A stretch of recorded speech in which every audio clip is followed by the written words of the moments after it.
jadi bakhil. Nah, ini karena dia mungkin menganggap bahwa rezeki itu dirinya yang menjamin, dirinya sendiri yang menjamin. Tidak, itu tidak benar. Ya, rezeki itu yang memberikan Allah, yang menjamin adalah Allah. Maka tidak perlulah manusia punya sifat kikir, kemudian wal kharsi, rakus, watomai dan toma, tidak perlu.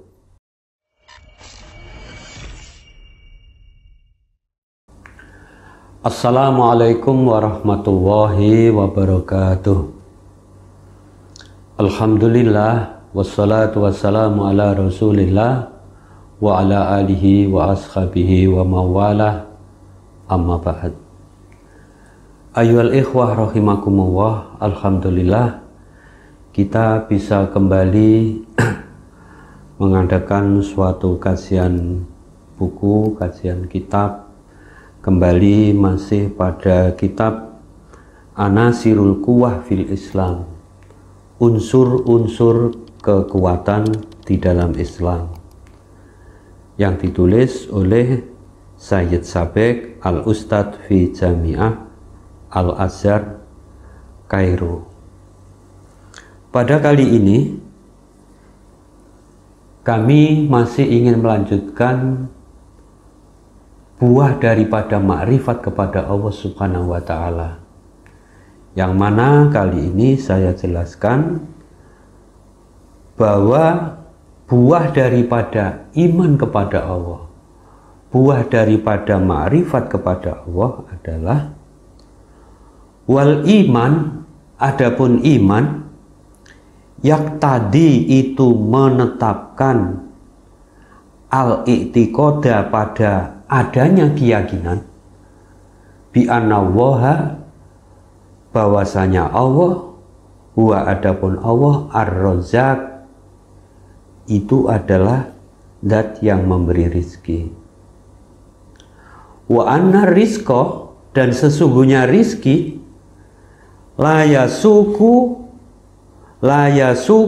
khirsu haris, la yasuku tidak mendatangkan, tidak menggiring hu pada rizki, khirsu haris, si rakusnya orang yang rakus, wala yarudu, dan tidak bisa menolak hu pada rizki, karohiyatu karih, tidak sukanya orang yang tidak suka.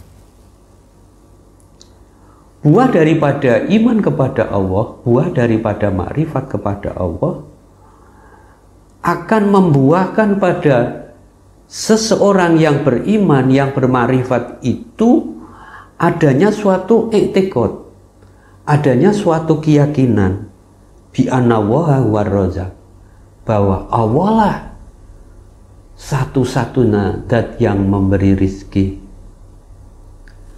Wa anna rizqa la yasukuhu khirsu haris, dan yang namanya rizki itu tidak bisa didatangkan oleh rakusnya orang yang rakus.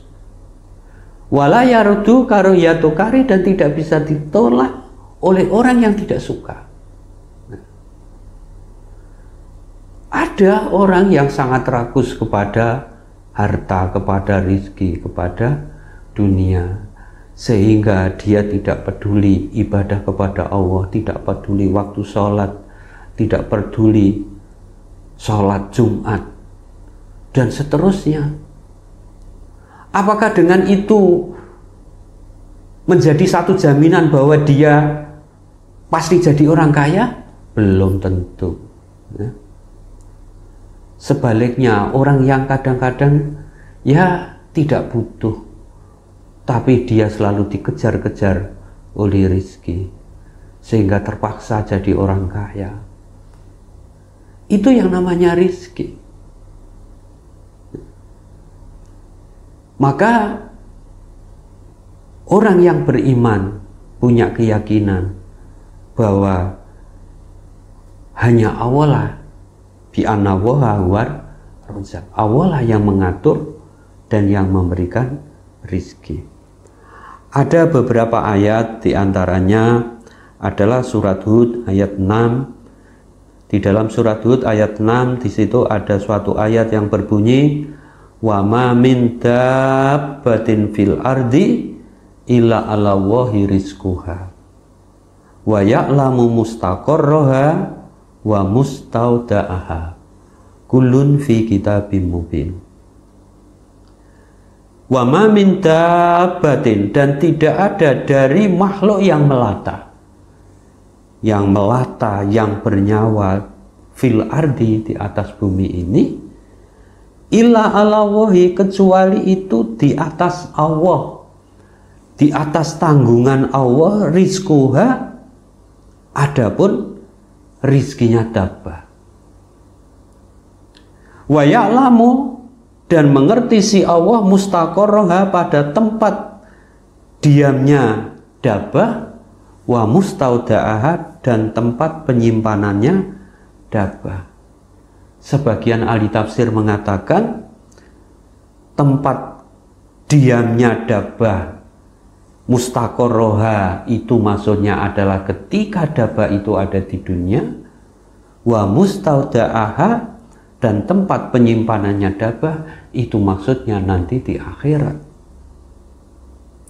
Kullun, semuanya, fi kitabim mubin, itu di dalam catatan suatu kitab mubinin, yang jelas.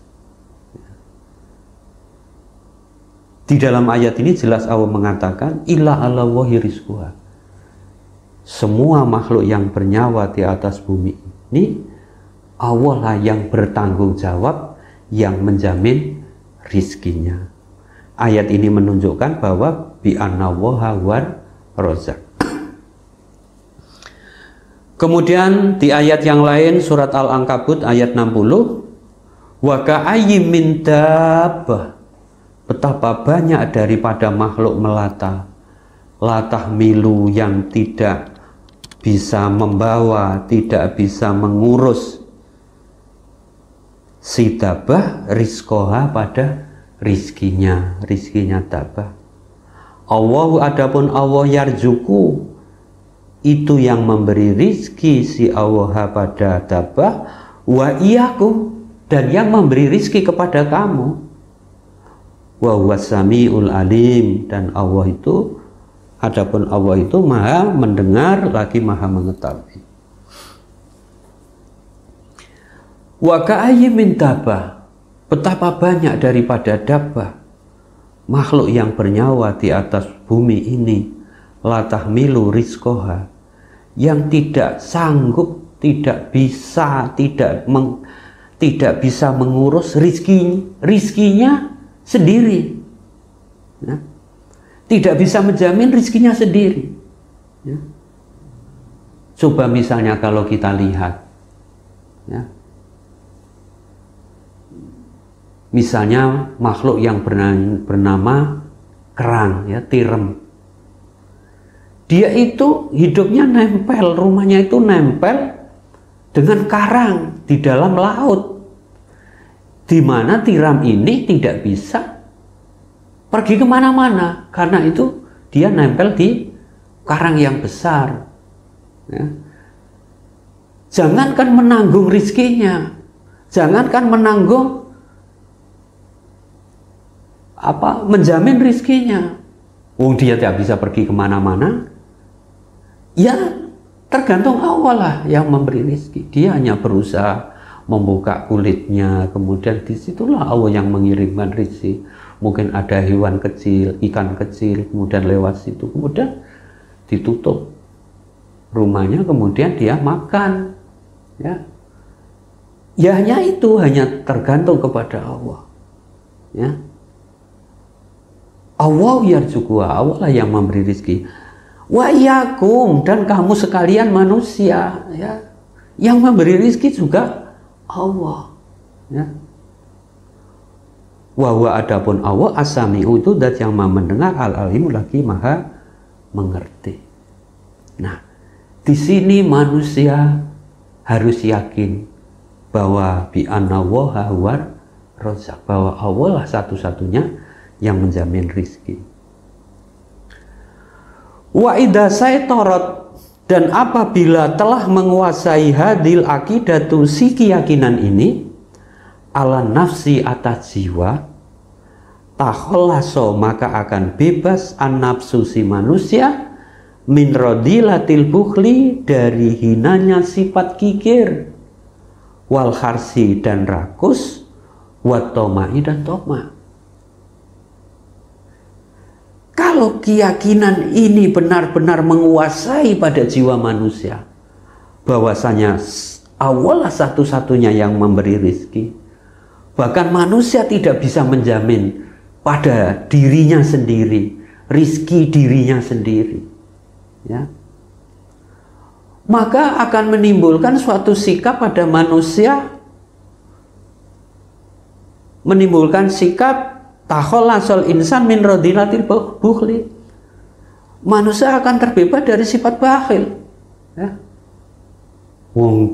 Rizki itu ya tergantung Allah. Kenapa? Misalnya kalau misalnya ada sumbangan, ada permintaan ini, permintaan harus sodako ini, harus sodako itu, harus jariah ini, harus jariah itu, ya.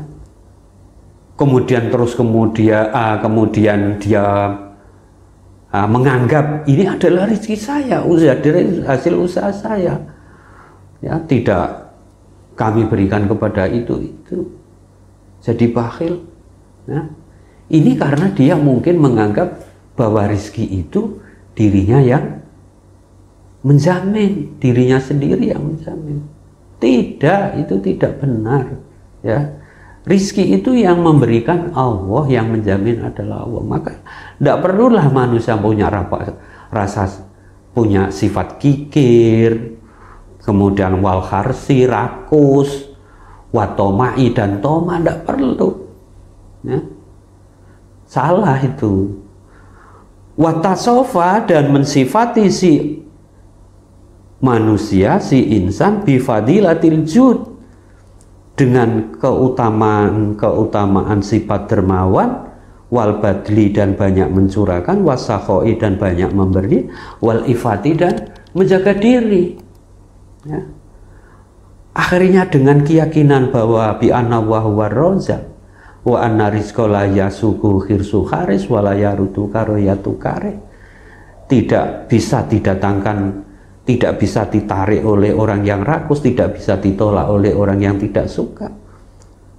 Dengan adanya keyakinan itu, maka manusia mensifati dirinya dengan sifat-sifat yang utama, yaitu sifat-sifat jud, ya, dermawan, badli, banyak memberi, banyak mencurahkan, wasaqo, banyak memberi, wal ifah, dan menjaga diri. Dia tidak jadi orang yang toma. Karena apa? Karena keyakinan bi anna wa huwa razzaq wa anna rizqa la yasuku khirsu kharis wa la yarudu ki karoyatu karih, itu sudah menguasai dirinya. Wakana, dan jadilah manusia insanan, itu menjadi manusia ma'mulal khairi, yang punya sifat optimis, ya, berpikir positif, ya. Ma'munasari, yang tidak pesimis, ya, tidak pesimis, tidak berpikir negatif. Ya, semua itu ada yang ngatur, yaitu Allah Subhanahu wa Ta'ala. Harta bukan hartaku, rizki bukan rizkiku, tapi semua itu hanyalah pemberian dari Allah Subhanahu wa Ta'ala. Sehingga manusia terbebas dengan itu, dengan pikiran seperti itu, dengan pandangan seperti itu, manusia akan terbebas dari sifat bakhil, sifat rakus, sifat toma.